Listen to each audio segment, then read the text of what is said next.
Cerita kali ini aku angkat dari sebuah cerita nyata dari salah satu temanku, sebut saja namanya Sarah.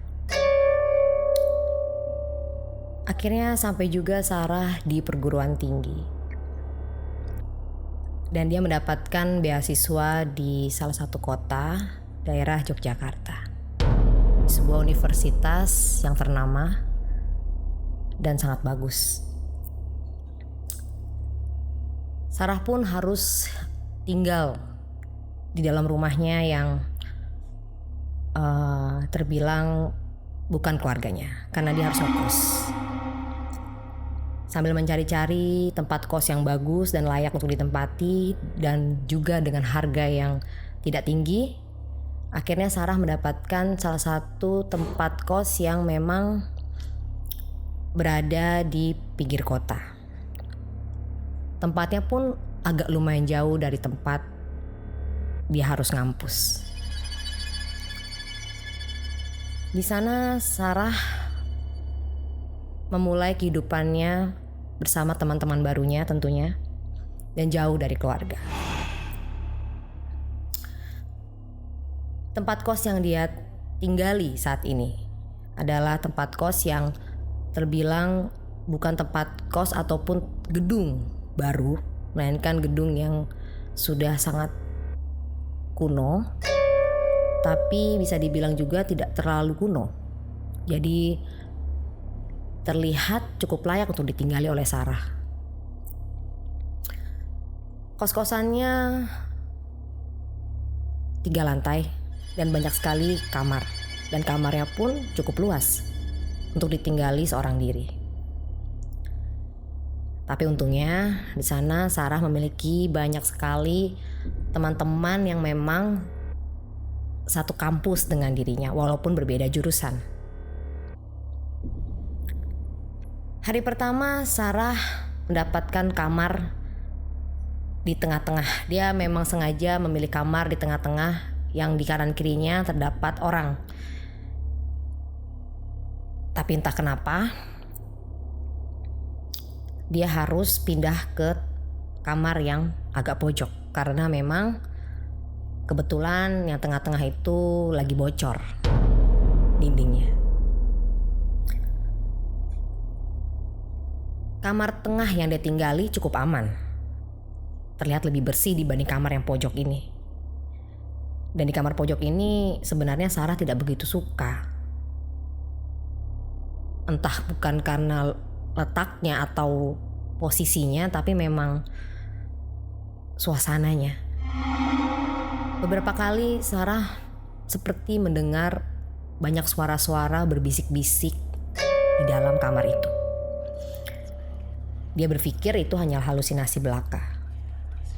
Dia berpikir itu hanyalah sebuah mimpi. Tapi lama-kelamaan suara itu semakin jelas. Kadang-kadang ada juga yang manggil namanya dia. Pada saat dia ngecek, ternyata tidak ada satupun yang memanggil. Tapi Sarah berpikir lagi, itu cuma gangguan kecil. Bukan sebuah hal yang harus dijadikan sebuah permasalahan. Walaupun tempat yang dia tinggali sekarang, kos-kosan yang dia tinggali sekarang, cukup terbilang sedikit horor atau angker, tapi Sarah tidak mau ambil pusing karena niat dia memang hanya belajar dan lulus dari perguruan tinggi. Hingga akhirnya Sarah kedatangan seorang penghuni kos baru. Sebut saya namanya Asti. Pada semester pertama, Asti dan Sarah sudah berteman. Mereka sangat nyambung dalam hal mengobrol, nyambung dalam hal bergosip. Bahkan kebetulan mereka satu jurusan. Asti dan Sarah seperti benar-benar tidak bisa terlepaskan. Kemana-mana selalu berdua. Mereka walaupun berbeda pikiran, berbeda dalam hal sikap, Sarah termasuk orang yang sangat energik dan sedikit tomboy, sedangkan Asti adalah wanita yang sangat-sangat wanita alias feminim. Namun mereka sangat akrab dalam hal bercerita maupun bertukar pikiran. Dan Asti pun sering curhat tentang masalah kehidupannya dia, baik keluarga maupun kehidupan dan tentunya tentang percintaan. Sarah menanggapi semuanya dengan baik. Bahkan dia berpikir Asti ini sangat-sangat nyaman dengan dirinya sehingga menceritakan semua kejadian apa yang dialami dalam hidupnya, terutama dalam hal masalah percintaan. Hingga suatu hari Asti mengabari Sarah kalau dia mendapatkan teman kencan alias pacar.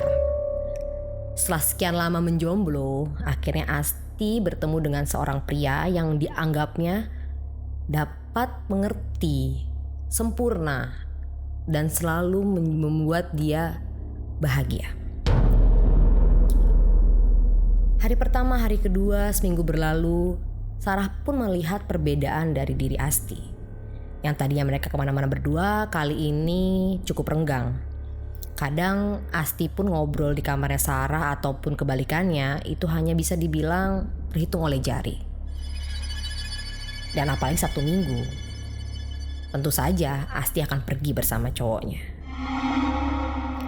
Tapi Sarah tidak pernah komentar, tidak pernah protes akan apa yang dilakukan oleh Asti.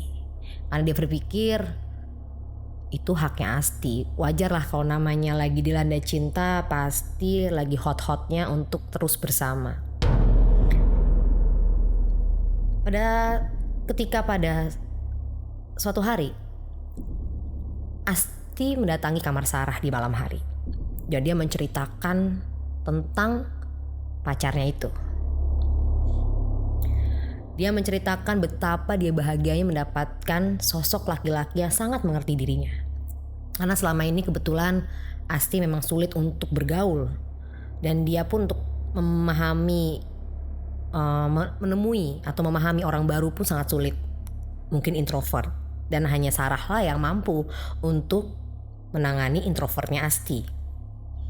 Dia pun mendengar cerita tentang Asti pada saat Asti berceritakan tentang pacarnya ini. Dia menceritakan bahwa sosok laki-laki ini adalah sosok laki-laki yang tampan, gagah, dan sangat laki-laki. Tubuhnya kekar, tinggi, dan kulitnya putih. Seperti tokoh di dalam drama-drama Korea. Wow, luar biasa. Dan Sarah pun terbuai oleh pembicaraan Asti. Dia pun mulai berpikir dan penasaran. Seperti apa sih tampilan sesungguhnya dari pacarnya si Asti ini? Hingga Sarah pun meminta untuk agar Asti mendatangi atau mengundang pacarnya ini untuk datang ke kos-kosannya mereka. Sambil berkata dia bilang, "Ti, kamu kan banyak cerita nih sama aku. Ya undanglah ke sini main-main ke kosan kita, kenalin lah sama aku. Supaya aku juga kenal juga siapa pacar kamu. Jadi gak cuma sekedar cerita." Lalu Asti pun bilang, "Pengennya juga gitu sih Sar. Cuma cowokku ini pemalu. Kalau aku ajakin suka gak mau." "Loh, kenapa? Kan aku sahabatmu. Aku harus tahu dong cowok kamu itu kayak gimana aslinya. Ya siapa tahu aku bisa ngasih masukan gimana supaya kalian langgeng sampai pernikahan." Lalu Asti pun berpikir, yaudah deh, mungkin minggu depan kali ya aku ajak dia ke sini di hari Sabtu. Nah gitu dong, ajak ke sini main-main, kenalin sama aku. Lalu akhirnya hari bergulir hingga sampailah di Sabtu di mana Asti akan mengundang pacarnya. Tapi tiba-tiba Asti bilang sama Sarah, "Duh sorry Sar, pacar aku gak bisa datang." "Loh kenapa?" "Gak tahu, alasannya bilang karena dia ada acara keluarga." "Oh gitu, iya. Tapi emang kamu gak tahu ya kalau dia sering nganter aku?" Lalu Sarah pun berpikir, nganter? Emang kamu sering diantar sama cowok kamu? Iya. Sarah pun mulai berpikir-pikir, kapan Asti diantar sama cowoknya ini? Sedangkan selama ini Sarah selalu melihat Asti berjalan sendiri. Bahkan naik motor pun sendiri, nyetir sendiri. Dan walaupun dia harus naik taksi ataupun ojek online pun sendiri. Tidak pernah ada lelaki yang menemani selain abang Gojek atau abang lainnya. Sarah bilang sama si Asti, "Tapi Ti, emang kapan dia pernah nganter kamu?" "Ih sering tahu, emang kamu gak pernah lihat ya, orang waktu itu kita berpapasan kok." Sarah pun berpikir, berpapasan? Ya. Tapi Sarah tahu persis kalau Asti tidak punya teman lain apalagi laki-laki selain Sarah. Ya tapi sudahlah, mungkin memang Sarah tidak pernah menggubris ataupun cuek dengan yang Asti lakukan. Kebetulan Sarah bukan termasuk orang yang kepo dengan kehidupan orang. Jadi mungkin dia lupa atau dia mungkin skip dengan apa yang dia lihat. Hingga akhirnya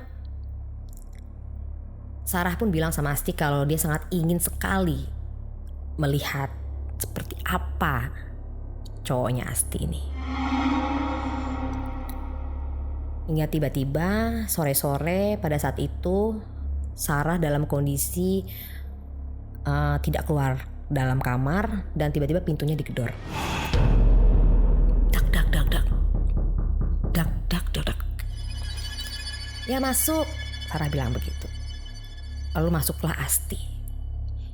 Dengan tampang sumringah dia bilang, "Sar, malam ini pacar aku bisa datang." "Hah? Serius?" "Iya. Akhirnya dia mau juga datang ke sini. Aku udah bujuk-bujuk susah banget.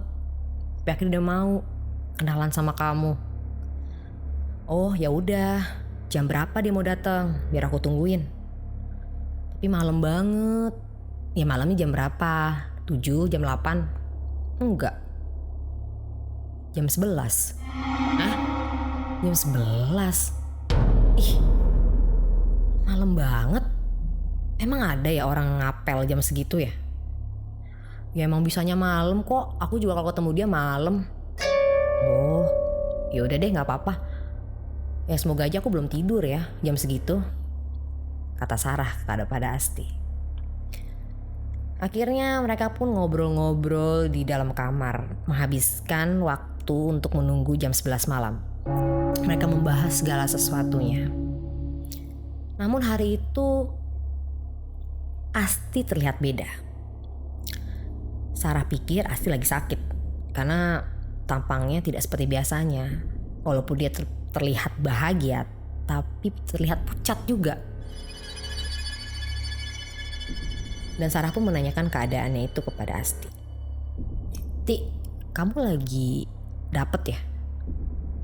"Enggak kok." "Emang kenapa Sar?" "Muka lo pucet." "Masa sih?" "Enggak ah, aku gak pucet, orang aku gak sakit kok." "Oh, gak beda aja soalnya. Terus kamu kayak lebih lesu aja." "Masa sih?" "Iya." "Enggak, aku gak apa-apa." Lalu Sarah sambil mengobrol-ngobrol dia menanyakan kepada Asti, "Kamu kalau pacaran kemana aja?" Kemana ya? Aku pacaran gak kayak kamu mungkin, gak kayak yang lain. cowok aku ini gak suka tempat rame. Dia selalu sukanya tempat-tempat yang kalau bisa dibilang sih agak sepi. Wah, sepi. Ngapain kamu berdua? Bahaya loh tempat-tempat sepi begitu. Mak kamu kan udah kenal banget sama cowok kamu ini. Iya belum lama sih, cuma orangnya baik kok. Pokoknya gak kayak kelihatan cowok-cowok nakal gitu. Oh gitu. Emangnya kenapa Sar? Ya aku mau nanya aja, kamu kalau pacaran kemana aja? Kalian ke mall atau nonton bioskop atau gimana gitu? Enggak kok. Ya paling kadang-kadang kita nyari taman. Terus kadang-kadang kita nyari tempat angkringan. Terus kita juga kadang-kadang diem kok di kosan sini. Di luar ya tapi di teras. Hah? Di teras? Kapan kamu ke terasnya? Ya, waktu itu kemarin. Aku gak lihat. Sarah pun mulai bingung dengan apa yang diceritakan oleh Asti. Asti seperti sudah pernah membawa cowoknya ini bertemu langsung dengan Sarah. Padahal Sarah belum pernah sama sekali melihat seperti apa cowoknya Asti. Tapi pengakuannya Asti membuat suasana jadi aneh. Karena memang benar-benar Sarah tidak melihat Asti berdua sama laki-laki. Dia selalu melihat Asti itu sendiri. Hingga akhirnya sampailah jam 11 malam. Lalu Asti pun mengecek HP-nya. Kata cowok aku dia udah di depan tuh. Ah masa? Kok gak kedengeran suara ngetok ke papa? Iya enggak. Lalu segeralah Asti berlari keluar kamar dari kamarnya Sarah. Berlari menuruni tangga. Kebetulan mereka berada di lantai 2, jadi harus menuruni satu tangga ke lantai 1. Di situ Asti berlari lebih dulu, lalu Sarah pun menyusulnya. Dan pada saat Asti sudah sampai di depan pintu dari gedung kos-kosan itu, dan Sarah pun menyusul. Setelah habis menuruni tangga, setelah sampai di lantai 1, tiba-tiba Sarah pun membuka pintunya dan menyapa sesuatu pria yang ada di depan. Hai sayang. Dan Sarah kaget bukan main. Karena yang dia lihat adalah pocong. Pocong bertubuh besar, tinggi, dengan wajah merah dan mata terbelalak. Sarah bukan main kagetnya. Dia hanya bisa pegangan dinding ruang tamu di lantai 1 kos-kosannya itu. Dan tidak berani bergerak ataupun memusatkan pandangannya ke tempat lain. Dia hanya memandang ada pocong berdiri tegak menghadang di pintu depan gedung kos-kosan itu. Tapi seperti Asti tidak seperti menggubris ketakutan dari Sarah. Dia hanya melihat sosok ini depannya dan mulai memeluknya. Benar-benar dia tidak tahu kalau itu adalah makhluk lain dari dunia ini. Lalu Sarah pun berteriak dengan keras dan bilang, Asti, kamu sadar itu bukan manusia. Dan Asti pun dengan kesal memandang Sarah sambil bilang, kamu gila ya ngatain pacar aku bukan manusia. Lihat dong, pacar aku. Bukan. Dia bukan makhluk yang ada di dunia ini. Ti, kamu harus tutup pintunya. Enggak, aku mau ngajak dia masuk. Jangan. Please, Ti, jangan ajak dia masuk, please. Aku mohon. Sarah pun jatuh terduduk karena saking lemesnya, saking takutnya. Tapi percuma permohonan dia hanyalah sebuah permohonan belaka. Tapi dengan kekuatan sisa tenaga yang Sarah punya, dia pun menarik Asti. Dia pun berlari ke arah Asti dan dia pun memeluk Asti, menarik Asti. Dan seketika Asti pingsan dan pocong yang di depan dia pun hilang. Hingga seluruh orang-orang yang ada di dalam kosan itu pun menyadari keributan itu, dan mereka semua keluar kamar dan memboyong Asti ke tempat tidur. Lalu mereka berusaha untuk menyadarkan Asti. Namun Asti pun belum sadar juga. Hingga akhirnya mereka pun memanggil orang tua Asti untuk datang ke Yogyakarta. Lalu Sarah pun menceritakan semua kejadian apa yang mereka alami pada saat itu. Awalnya orang tuanya tidak percaya. Dan kebetulan dalam gedung itu pun ada CCTV. Dan setelah dicek dengan CCTV-nya, videonya, memang bukan pocong yang terlihat. Tapi memang tidak ada apa-apa di situ, dan Asti seperti berbicara sendiri.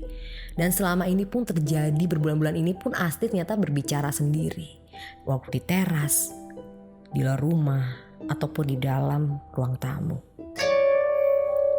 Dan Sarah tidak menyadari itu. Dan akhirnya orang tuanya Asti pun membawa Asti pulang ke Jakarta. Dan hingga sebulan kemudian Asti pun dikabarkan depresi akut dan berada di rumah sakit jiwa hingga sekarang.